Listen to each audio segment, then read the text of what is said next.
Welcome back, travelers, to another color episode. Of course, this is the second part of the tricolor episode. This one's going to be talking specifically about the wedges. So last time we were talking about the shards, which traditionally are known as Naya, Jund, Grixis, Esper, and Bant. But of course, I am not referring to them by those specific color combinations because that has its own connotations tied to it.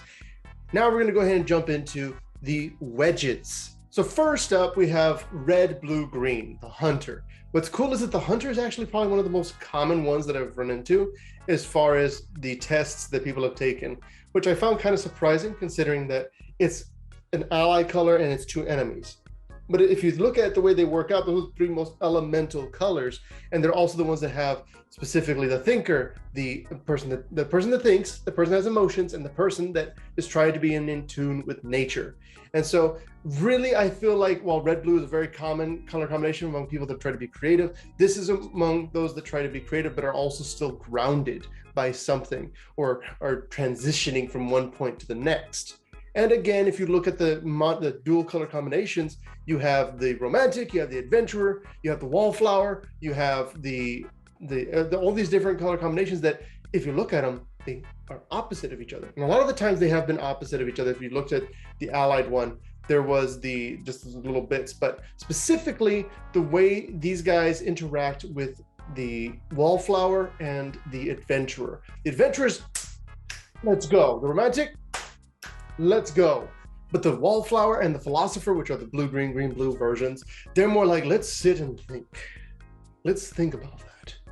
And so it's because of that those are two very different ways of doing it. And then the middle ground between that, oddly enough, is the red, blue, and blue, red aspects, which is all about creativity, the artist and the scientist. Yeah, they think, but they're also going. They're going mentally and creating all these wild things. And so this difference between all this maelstrom is kind of indicative of what we're going to be running into as we go through this in these 5 different variations. That would be the hunter. Yeah, they have this, but they also have that. And really that's the way that all these are going to be shaking out. This next one is actually extremely rare. I have actually never seen anyone get the royal except for 2 people. And there have been thousands of people that have taken this test, both on the channel and off. So the royal is blue, green, black, which, yeah, you can see why that would happen because green is a pretty strong non-interventionist color, while blue and black are very much about manipulating things. So you can see why there'd be a bit more of a push and pull between these color combinations, but they all have the same idea of hierarchy. There's a certain thing that is better than another. They just have different ideologies, and depending on which color combination you fit most closely to will help to determine where you fall in the royal bracket, where in that particular wedge you would be. The parent is an interesting one because it's green, black, white. And really this did take a lot of inspiration from the way Abzan is presented. It's very family based. It's very much centered on these are the aspects of things that care about the unit, the single unit that you exist in. The black aspect is about me and mine. The white aspect is about society. Green is about natural things. So the people that you naturally bring into your life, either through adoption or through birth or through just generally marrying into other families, that makes you connected to those people familially. And that's why it's referred to as the parent. They care most about those aspects. There's not necessarily an emotional tie. Of course, there can be, but that's not the driving factor. It's more of a sense of duty or a sense of obligation that you need to follow along with that specific thing. And so the parent falls into that combination, whether they be more of the black-white side of things or if they be more the green-black side of things, where it's about making sure they're safe. This next one's interesting because originally I called it the gambler, but that wasn't quite right. It's black, white, red. Black, white, red is now referred to as the player. Because despite the idea of the gambler being the red aspect, I felt like it pulled away too much from the white aspect. But the player's whole deal is knowing the rules and how they specifically function and how either to follow them, how to circumvent them, or how to make them work better for themselves. Of course, following with white, black, or red, respectively. And depending on where you fall will help to determine what kind of player you're going to be. Usually the player would be drawn to basically systems that have clear-cut rules, but also have holes that can either be filled in, can be widened, can be a variety of different ways used. That's what tickles the player's mind. Usually if a person likes like glitch runs of a video game, they're most likely going to be falling somewhere in that. They don't necessarily need to be blue in order to enjoy systems and the way they function.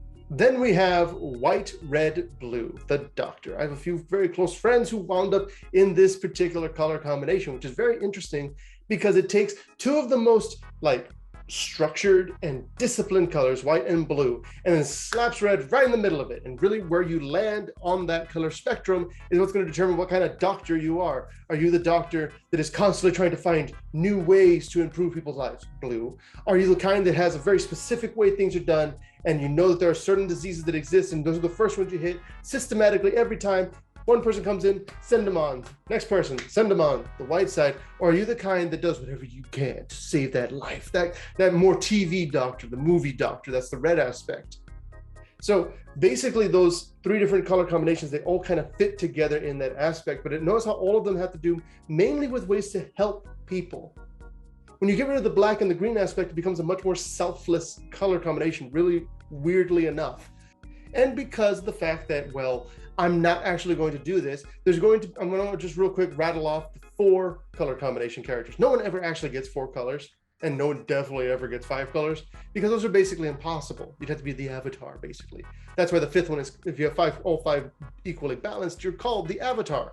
You basically have no personality because nothing is actually pushing or pulling you. That said, let's real quick talk about those 4 color combinations. I refer to them as the voids because they are void of one color.